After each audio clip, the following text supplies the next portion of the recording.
Edward Van Halen Blues Riff number 2. Okay, now this one's kind of a whammy one, and you wouldn't use it unless you had a whammy bar in your guitar, of course, because it takes some serious wanking.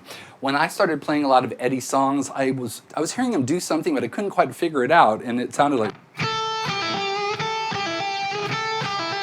or, and it turns out what he was doing is he was bending up, but he didn't hear that note until he brought the whammy bar up.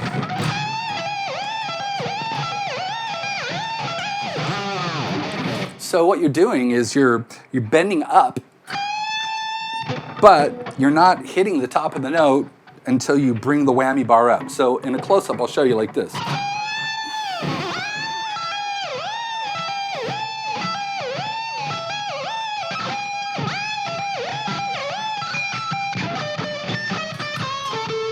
A little bit lower.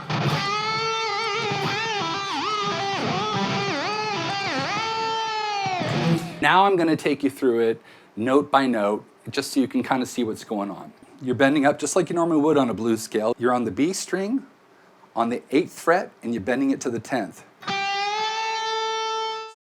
So if you weren't doing the whammy bar, it would sound like this. It's not that exciting, but when you add the dips, and so after you come back to this note again,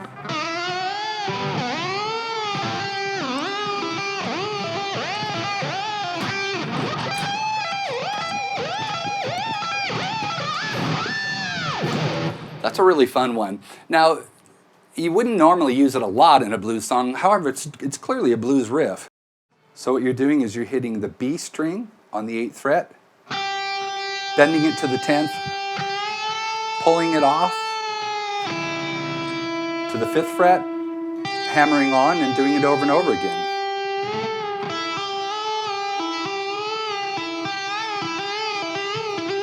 Now that's a different sound. That's almost like an Allman Brothers, Dickie Betts or something. But when you add the whoop-de-doo on the whammy, that's when you get that Eddie attitude.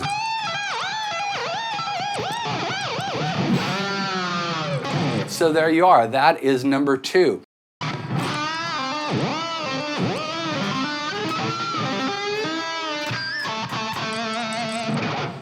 The trick is in the whammy thing, though. That's the wee-da-da-la, wee-da-da-la. It's on the wee-da-da-las. So write this down. We-did-a-la, we-did-a-la, we-did-a-la, we-did-a-la. And we did a lot today, didn't we? Never mind.